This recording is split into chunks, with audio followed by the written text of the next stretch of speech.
Caso relativo al personal diplomático y consular de los Estados Unidos en Teherán, por el cual se da el fallo del 24 de mayo de 1980. Presentados por Santiago Venegas y Alexandra Venegas, Derecho Internacional Público. Irán se encuentra situada en el sur de Asia, entre el Mar Caspio al norte y el Golfo Pérsico. Al sureste se encuentra Afganistán y al oeste la llanura mesopotámica de Irak. Se encuentra en el límite con Asia Occidental. Políticamente su frontera norte linda con lo que anteriormente eran las repúblicas soviéticas, Armenia, Azerbaiyán y Turkmenistán. Las fronteras occidentales de Irán son con Turquía en el norte e Irak en el sur, terminando con el río Arban Rut. Como se puede observar en el mapa, los hechos ocurrieron en la capital de Irán, que es Teherán, en donde estaba ubicada la embajada de los Estados Unidos y los consulados que estaban ubicados en Tabriz y Shiraz. Bueno, a continuación vamos a ir con los antecedentes del caso relativo al personal diplomático y consular de Estados Unidos en Teherán. Esto a través del fallo 24 de mayo de 1980. Entonces empezamos con los antecedentes. Durante el periodo comprendido entre 1979 y 1980, el gobierno iraní y sus órganos tomaron una serie de acciones dirigidas contra la vida y los bienes de los ciudadanos americanos que residían en Irán. Estas consistieron, entre otras, en molestias permanentes y medidas de intimidación gubernamentales contra las naciones de Estados Unidos, que tenían como fin provocar una salida del territorio iraní.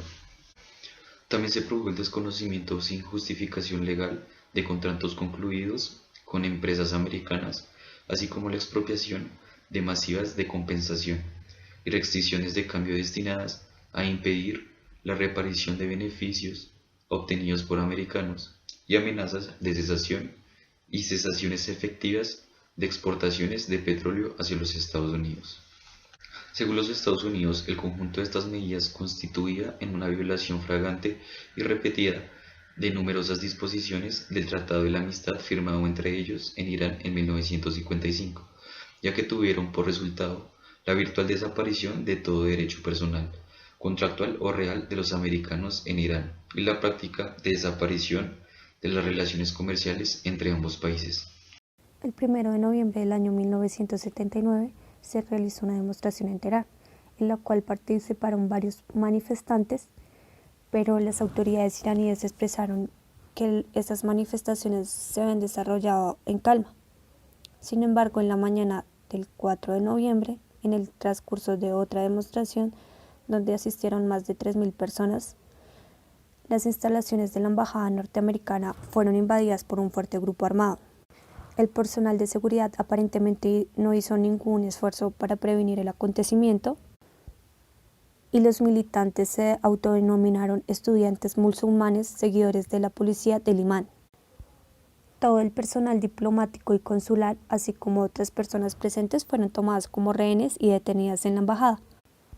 A pesar de que se hicieron repetidas llamadas de auxilio por parte de la embajada al Ministerio de Asuntos iraníes y repetidos esfuerzos de pedido de ayuda que fueron realizados por el encargado de los Estados Unidos, varios documentos y archivos fueron destruidos durante el ataque.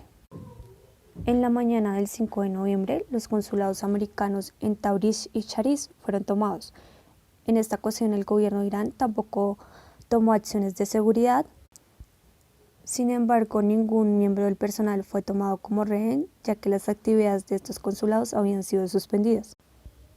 El encargado de asuntos americanos y otros 2 miembros del staff diplomático no abandonaron el Ministerio de Relaciones Exteriores porque su situación era irregular, y el 7 de noviembre el Ministerio de Asuntos de Irán anunció que, como era obligación de su gobierno proteger a los nacionales extranjeros, estas personas se encontraban alojadas en el ministerio.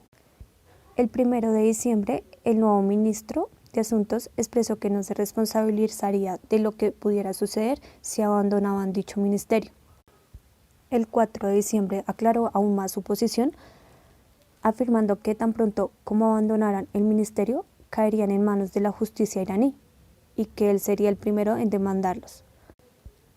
El 7 de noviembre fue enviado un representante que llevaba un mensaje del presidente de los Estados Unidos al Ayatollah.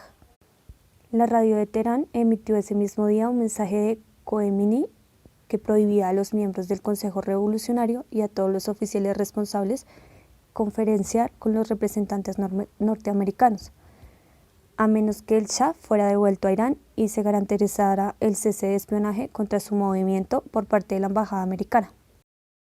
A continuación les expondré las medidas que adoptaron el gobierno de Estados Unidos tras este caso. Como primero, el 10 de noviembre Estados Unidos tomó medidas para identificar a todos los estudiantes iraníes en Estados Unidos y que no tuvieran su visa en regla para poder proceder a su deportación. Como segundo, ordenó el bloqueo de todo el petróleo enviado de Irán a Estados Unidos, y el 17 de abril de 1980 Estados Unidos rompe relaciones diplomáticas con el gobierno de Irán. A su vez prohibió toda exportación hacia este país. Como cuarta medida, en la noche del 25 de abril de 1980, el presidente americano ordenó una operación armada en territorio iraní, con el fin de rescatar a los rehenes bajo el amparo del artículo 51 de la Carta de las Naciones Unidas, en ejercicio inherente al derecho como de legítima defensa. Como última medida, el 28 de noviembre de 1979, Estados Unidos presentó su demanda ante la Corte Internacional de Justicia.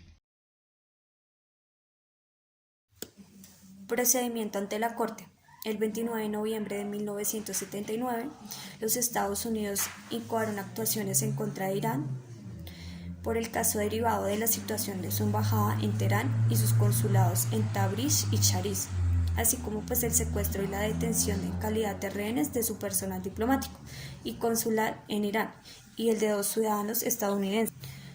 Los Estados Unidos pidieron al mismo tiempo que se indicaran medidas provisionales. Frente a esto, la Corte, mediante una providencia, les dijo que se tenía que esperar el fallo definitivo y que la embajada debía devolverse a su país y que los rehenes debían ser inmediatamente liberados. Las actuaciones continuaron de conformidad con lo que puede plantearse el estatuto y el reglamento de la Corte. Los Estados Unidos presentaron una memoria y en sus conclusiones le pidieron que fallara y declarara que el gobierno de Irán había violado sus obligaciones jurídicas internacionales para con los Estados Unidos y debía asegurar inmediatamente la liberación de los rehenes y brindar al personal diplomático y consular la protección y las inmunidades a las que tenían derecho. Mediante esto, tenían derecho a abandonar el territorio de Irán, entregar las personas responsables de los delitos cometidos a las autoridades iraníes competentes para que fueran procesadas o extraditarlas a los Estados Unidos y pagar a los Estados Unidos una indemnización cuya cuantía tenía que determinar la Corte posteriormente. Frente a la demanda que Estados Unidos le incoó, Irán no compareció a las actuaciones, tampoco presentó una contramemoria, ni estuvo representando en las vistas, ni se presentaron. Entonces, los alegatos en su nombre, no se dieron. La posición quedó definida, en 2 cartas dirigidas a la Corte por su ministro de Relaciones Exteriores, el 9 de diciembre de 1976 y el 16 de marzo de 1980. Respectivamente, en ellas, el ministro mantuvo, entre otras cosas, que la Corte no podía ni debía conocer del asunto. Respecto al fallo del 24 de mayo de 1980 y basándonos en los hechos, se dice que la incomparecencia de Irán hace que se aplique el artículo 53 del Estatuto, el cual es que con el arreglo al cual se requiere que la Corte, antes de fallar a favor del demandante, se asegure de que la demanda esté bien fundamentada en cuanto a los hechos. La Corte señala que se ha puesto a su disposición la documentación presentada por los Estados Unidos, asimismo una gran cantidad de información procedente de las diversas fuentes, incluidas numerosas declaraciones oficiales de las autoridades iraníes como las estadounidenses. Asimismo, esta información observa que la Corte es plenamente coincidente en cuanto a los principales hechos, y todo ello ha sido notificado a Irán sin dar lugar a un desmentido. Por consiguiente, la Corte está convencida de que a las alegaciones de hechos en las que Estados Unidos basan su demanda están muy bien fundamentadas. Con respecto de la admisibilidad, la Corte, tras examinar las consideraciones expuestas en las dos cartas que realizó Irán, declara que no había motivo alguno para concluir que él no pueda o no deba conocer del asunto. Los Estados Unidos, habiendo citado 4 instrumentos como fundamentos de la competencia que tenía la Corte para conocer de su demanda, la Corte determinó que 3 de ellos, a saber, los protocolos facultativos, las 2 convenciones de Viena de 1961 y 1963 sobre las relaciones diplomáticas y las relaciones consulares, respectivamente, y el Tratado de la Amistad, las relaciones económicas y derechos consulares concretados en 1955 entre los Estados Unidos e Irán, constituyen efectivamente tal fundamento. En cuanto a los sucesos del 4 de noviembre de 1979, se dice que la primera fase de los sucesos que dieron lugar a la demanda de los Estados Unidos comprende el ataque armado realizado contra la embajada de este país el 4 de noviembre de 1979. Estudiantes musulmanes, seguidores de la política iraní, fueron los que lo causaron. La Corte señala que la conducta de los militantes, que en esta ocasión solo podían atribuirse directamente al Estado iraní, si se demostraba específicamente que habían actuado en su nombre. Sin embargo, el Estado iraní, que en su calidad de Estado ante el que estaba acreditada la misión, estaba obligado a tomar las medidas apropiadas para proteger la embajada de los Estados Unidos. No hizo nada para prevenir el ataque, detenerlo antes de que se completara u obligar a los militantes a retirarse de los locales y liberar a los rehenes. La Corte resuelve que constituye una evidente y grave violación de las obligaciones asumidas por Irán respecto a los Estados Unidos en virtud del párrafo segundo del artículo 22 y de los artículos 24, 25, 26, 27 y 29 de la Convención de Viena sobre las relaciones diplomáticas en 1961. De los artículos 5 y 36 se puede decir que de la Convención de Viena sobre las relaciones consulares de 1963 y el párrafo 4 del artículo segundo del Tratado de 1955, el no proteger los consulados de Tabriz y Shiraz había representado nuevas violaciones del convenio de 1963. Por siguiente, la Corte debe concluir que el 4 de noviembre de 1979 las autoridades iraníes conocían plenamente sus obligaciones con arreglo de la convención vigente, así como la urgente necesidad de actuar y que disponían de los medios necesarios para cumplir las obligaciones, pero que no habían hecho como tal. Evolución a partir del 4 de noviembre de 1979.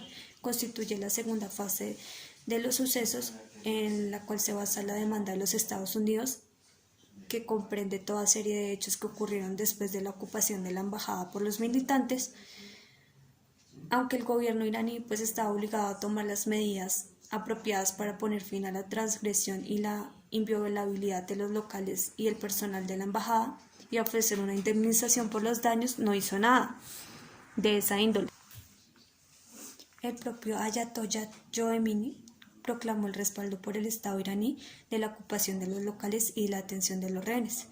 Describió la embajada como un centro de espionaje y declaró que los rehenes, con algunas excepciones, permanecerían arrestados hasta que los Estados Unidos hubieran entregado al anterior Shah y sus prioridades al Irán, y prohibió toda negociación con los Estados Unidos al respecto.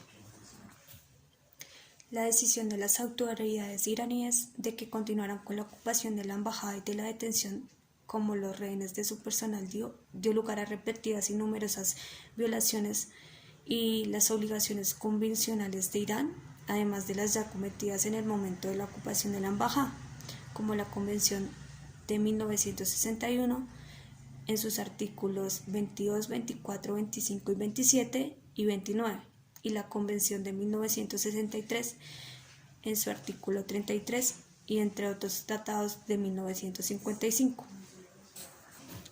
La Corte estima que había respecto de ello violaciones de los artículos 26 y 29 de la Convención de Viena de 1961.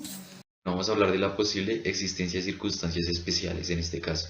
Bueno, la Corte considera primero que debe examinar la cuestión de si el comportamiento del gobierno iraní podría estar justificado por la existencia de circunstancias especiales. Es decir, pues el ministro iraní en Relaciones Exteriores alegó que en dos cartas que envió a la Corte de Estados Unidos que habían realizado actividades ilícitas en el Irán, es decir, en su propio territorio. La corte considera que, aunque pudiera probarse estas presuntas actividades, no podrían oponerse a la demanda de los Estados Unidos, ya que en derecho diplomático prevé la posibilidad de romper las relaciones diplomáticas o de declarar a las personas no gratas a los miembros de las misiones diplomáticas o consulares que realicen actividades ilícitas. La Corte concluye que el gobierno de Irán recurrió a la coerción contra la embajada de los Estados Unidos y su personal, en vez de hacer uso de medios normales de que disponía, como podría ser otros métodos mucho más pacíficos.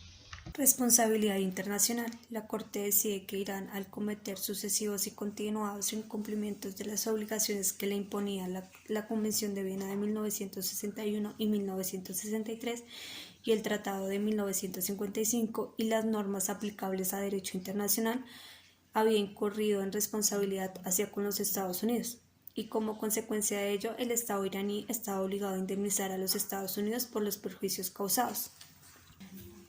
Al mismo tiempo, la Corte considera que era esencial reiterar las observaciones que hizo en su providencia del 15 de diciembre de 1979 sobre la importancia de los principios de derecho internacional que rigen las relaciones diplomáticas y consulares.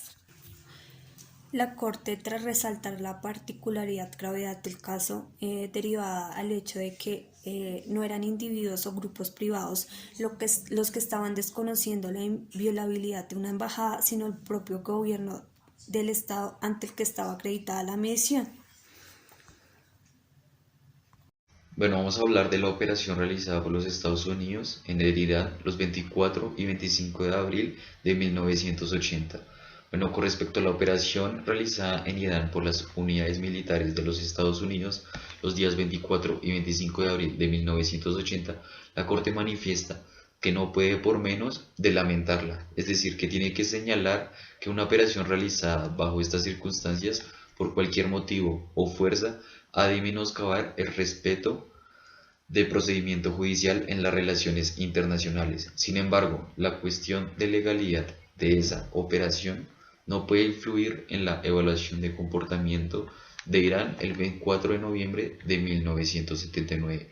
Por consiguiente, esa operación no modifica las conclusiones a las que ha llegado la Corte. Como magistrado Tarasi votó a favor de los párrafos dispositivos 3 y 4 del fallo porque consideró que la ocupación de la embajada y la detención en concepto de rehenes de sus ocupantes constituyen una violación a las disposiciones de la Convención de Viena de 1961 y 1963 sobre las relaciones diplomáticas y sobre relaciones consulares. Votó a favor del párrafo 6 porque consideró que en caso de que hubiera la obligación de indemnizar, esta indemnización debe ser determinada y evaluada por la Corte Internacional de Justicia y no debe ser admisible que conociera la cuestión los tribunales nacionales. Bueno, el desenlace de este caso básicamente consta en la liberación del personal diplomático y el consular americano retenido en Irán, pues fue finalmente resultado de un acuerdo concluido con Argelia, gracias a la mediación pues, del gobierno argelino por los dos estados, el 19 de enero de 1981. Bueno, el acuerdo prevería básicamente, entre otros puntos, el saldo de la contienda financiera, que pues lo puso en medidas tomadas por ambas partes, o sea, fue una decisión tomada por ambas partes. Se acordó también confiar el asunto hacia un tribunal tributario, el Tribunal de Diferendo y el Tribunal de Derramo Americano, con sede en La Haya. Este recibiría también las reclamaciones de los ciudadanos de ambos estados por los daños ocasionados en las deudas, también como los contratos y las expropiaciones y de toda otra medida que tenga que ver con la afectación directa de sus derechos de las personas o de la comunidad, como de Estados Unidos, como Irán.